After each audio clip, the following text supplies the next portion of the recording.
کہ ایک ایسی قوم، ایک ایسا گروہ جو با مقصد بالنیہ کسی چیز پر جمع ہو کر ٹریول کر رہا ہو تو اسے کہتے ہیں اصل میں امہ۔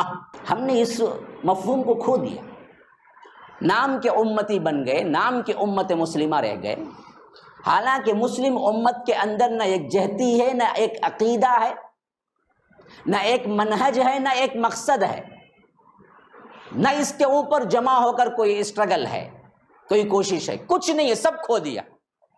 پھر بھی ہم بڑے شان سے کہتے ہیں کہ ہم امت مسلمہ ہیں۔ پورے 1400 سالہ تاریخ کے اندر صرف وہ 88 سال ہیں جن میں بیت المقدس ہمارے انڈر میں نہیں رہا بس، اور وہ سب سے زیادہ بدترین ذلیل ترین امت مسلمہ کے سال ہیں۔ پھر آج نہیں ہے ہمارے ہاتھوں میں تو یاد رکھو دوسرا بدترین دور ہمارا گزر رہا ہے۔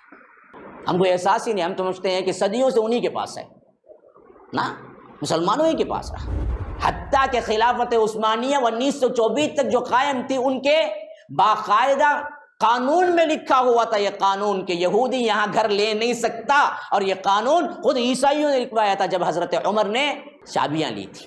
عیسائی اور یہودی یوں کٹر دشمن تھے، کبھی کبھی خواہش ہوتی تو چنگیز خان کھوپڑیوں کا مینار بنانے کا حکم دیتا، اینٹوں پتھروں کے نہیں، انسان کے کھوپڑیوں کے مینار بنانے کا حکم دیتا۔ کھوپڑیوں کے مینار بنانے کے لیے عام لوگوں کو بیگار میں جس طرح پکڑ لیتے اس طرح کیا ہے شہروں کو جاتے تھے، لوگوں کو قتل کر کے کھوپڑیاں سجاتے تھے، جب مینار تعمیر ہوتا تو اس کے اوپر بیٹھ کے شراب پیتا تھا، اور سب مسلمانوں کا تھا۔ ہم نے کتابوں کو اکٹھا کیا تھا، روایتوں میں آتا ہے کہ چنگیزی فوج نے سوچا کہ اس کو جلانے کے لیے بھی ایک فوج کی ضرورت ہے، کہاں تک جلاتے رہیں گے، اٹھاؤ پھینکو، دریا میں اٹھا کے پھینکو۔ کہتے ہیں کہ دجلہ کئی دنوں تک سیاہ رہا، بہت بڑا دریا بغداد کا، پانی ہی رنگ بدل گیا تھا، کیونکہ اس کے اندر اتنی کتابیں پھینکی گئی، اتنی کتابیں پھینکی گئی، اتنی کتابیں پھینکی گئی کہ سیاہی مل کے اصل پانی کا رنگ کھو دیا۔ خاقان اصل میں نام پڑا اس واسطے کہ خانوں کا خان، خاقان۔ خاقان جب آیا تھا مسلمان تھا، نام کا مسلمان ہو چکا تھا، اسے پتا نہیں تھا اسلام کیا ہے، بس مسلمان تھا۔ تو امام ابن تیمیہ اس کے دربار میں جب گئے تو انہوں نے ڈنکے کی چوٹ پہ تقریر کی، تیرے باپ دادا کافر تھے تبھی بھی اتنے مسلمانوں کو نہیں مارا، تو مسلمان کہہ کر اپنے ہاتھوں سے کہہ مسلمانوں کو مارتا ہے۔ خاقان نے کہا کہ میں نے اتنا جری آدمی آج تک کسی کو نہیں دیکھا ہے۔ امام ابن تیمیہ کے ساتھ کہا کہ آپ میرے لیے دعا کیجئے، کہا کہ اے اللہ یہ اسلام کے شان کے لیے لڑتا ہے، یہ اسلام کی ناموری کے لیے لڑتا ہے، تو اے اللہ اسے فتح دے، اے اللہ یہ اپنی سلطنت بڑھانے کے لیے لڑتا ہے اور مسلمانوں کو بیجا قتل کرتا ہے، تو اے اللہ اس کو نیست و نابود کر دی۔ تو خاقان نے کہا آمین۔ یہ قوت تھی ایمان کی قوت علماء کے پاس، بڑے بڑے حکمرانوں کے سامنے بھی آتے تھے تو ایمان کی وہ جلالت، وہ شان کبھی نہیں بھولتے تھے۔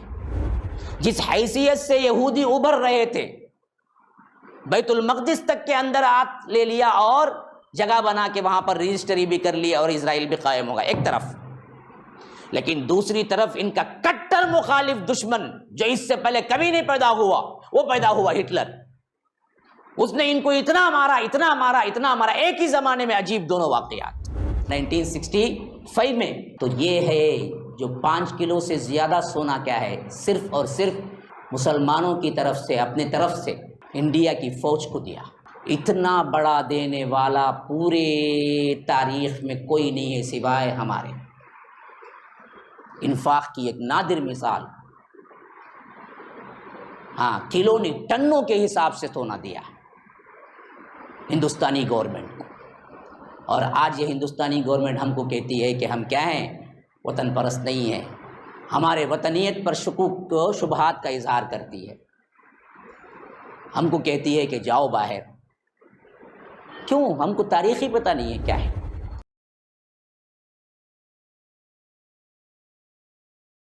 السلام علیکم ورحمۃ اللہ وبرکاتہ۔ احباب کرام، میں جاوید عثمان ربانی آپ سے خصوصی طور پر اپیل لے کے حاضر ہوا ہوں۔